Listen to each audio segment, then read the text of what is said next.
Hello everyone. இன்னைக்கு ஒரு important topic நான் உங்கள்ட்ட ஷேர் பண்ண போறேன். ஜியோமெட்ரிக் ப்ரொக்ரஷன் சொல்லி நம்ம ஹை ஸ்கூல்ல, ஹையர் செகண்டரில மேத்தமேட்டிக்ஸ்ல நம்ம படிச்சிருப்போம். ஜியோமெட்ரிக் ப்ரொக்ரஷன்னா ஒரு தொடர் வரிசை. அந்த தொடர் வரிசையில வந்து first term, second term, third term, nth term வரைக்கும் போயிட்டு இருக்கும்.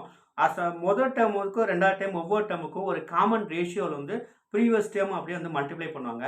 ஸோ அதுதான் வந்து ஜியோமெட்ரிக் ப்ரொக்ரஷன். இந்த ரியல் டைம்ல இந்த கான்செப்ட் எங்கெங்க அப்ளை ஆகுதுன்னா, ஃபர்ஸ்ட் வந்து பேங்கிங் அண்ட் ஃபினான்ஸ்ல காம்பவுண்ட் இன்ட்ரெஸ்ட் ஃபைண்ட் அவுட் பண்றதுல இந்த கான்செப்ட பேஸ் பண்ணி தான் கண்டுபிடிக்கிறாங்க.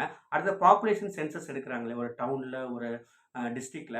ஸோ அந்த statistic economic and statistic department மூலமா அப்போ ஒவ்வொரு குறிப்பிட்ட இயர்லி எவ்வொரு இன்டர்வல்ஸ்ல பாப்புலேஷன் இன்க்ரீஸ் ஆயிருக்கு. அது மட்டும் இல்ல, பாக்டீரியாஸ், ஹியூமன் பாடிஸ்ல பாக்டீரியாஸ், ஃபாரஸ்ட்ல அனிமல்ஸ். ஸோ இந்த மாதிரி கால்குலேஷன்ஸ்க்கு எல்லாமே பார்த்தீங்கன்னா ஜியோமெட்ரிக் ப்ரொக்ரஷன் தான் யூஸ் பண்றாங்க. அடுத்தது கம்ப்யூட்டர் அல்காரிதம்ஸ் அண்ட் டேட்டா ஸ்ட்ரக்சர்ல வந்து கம்ப்யூட்டிங் பைனரி ட்ரீஸ், அப்புறம் வந்து algorithmic time complexity find out பண்றதுக்கு so divide and conquer concept படி. அடுத்து வந்து பார்த்தீங்கன்னா நமக்கு டேட்டா ஸ்டோரேஜ் எக்ஸ்பான்ஷன், நம்ம யூஸ் பண்ணக்கூடிய டிஜிட்டல் டிவைசஸ், அது வந்து tablet PC or desktop computer, இப்போ யூஸ் பண்ணக்கூடிய என்னது ஸ்மார்ட் ஃபோன்ஸு, அதில் ராம் ஸ்டோரேஜ் எக்ஸ்பான்ஷன். ஸோ அதை வந்து கால்குலேஷன் பண்ணுறதுக்கு ஜியோமெட்ரிக் ப்ரொக்ரஷன் தான் யூஸ் பண்ணுறாங்க. அடுத்தது நம்ம யூஸ் பண்ணக்கூடிய ஃபோர் வீலர், டூ வீலர்ஸ் வெஹிக்கிள்ஸோட டிப்ரிஷியேஷன், நம்ம வாங்கினப்போ ஒரு கண்டிஷனில் இருக்கும். ஃபிசிக்கல் பார்ட்ஸ்லாம் நல்லா ஒர்க்கிங் கண்டிஷன். ஒவ்வொரு இயருக்கும் எப்படி அதோட பாகங்கள் வந்து டெப்ரிஷியேஷன் ஆகுது, பழுதடையுது. ஸோ அது பர்சன்டேஜை கால்குலேட் பண்ணுறதுக்கும் நம்ம ஜென்ரல் வெஹிக்கிள் இன்சூரன்ஸ் கம்பெனிஸ் வந்து ஸோ கான்செப்ட் வந்து இதுதான் யூஸ் பண்ணுறாங்க.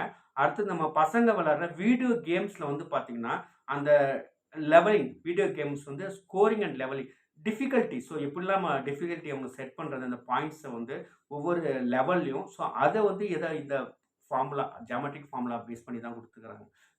கொண்டு வராங்க. அடுத்து வந்து பார்த்தீங்கன்னா, signal strength and transmission, telecommunication and physics இருக்கு இல்லையா? ஸோ நம்ம வந்து ஒரு நெட்வொர்க் இருக்கும். Wired network, wireless network, what ever it may be. அது கவரேஜ் ஏரியா. நமக்கு நிறைய நெட்வொர்க் அவுட் ஆஃப் கவரேஜ் ஏரியாலாம் கிடைக்கும் இல்லையா? ஸோ அது இல்லாம எவ்வளோ தூரத்துக்கு அந்த சிக்னல் ரீச் ஆகுது, இன்னும் எவ்வளோ தூரத்துக்கு டிஸ்டன்ஸை பேஸ் பண்ணி நமக்கு நெட்வொர்க்ஸ் அதை எஃபிஷியன்ட்டா கொண்டு போறதுக்கு ஜியோமெட்ரிக் ப்ரொக்ரஷன் கான்செப்ட் தான். அது மட்டும் இல்லாம பிசினஸ் ஃபோர்காஸ்டிங், சேல்ஸ் ஃபோர்காஸ்டிங்ல எல்லாத்துக்குமே ஸோ இது யூஸ் ஆகுது. Thank you so much.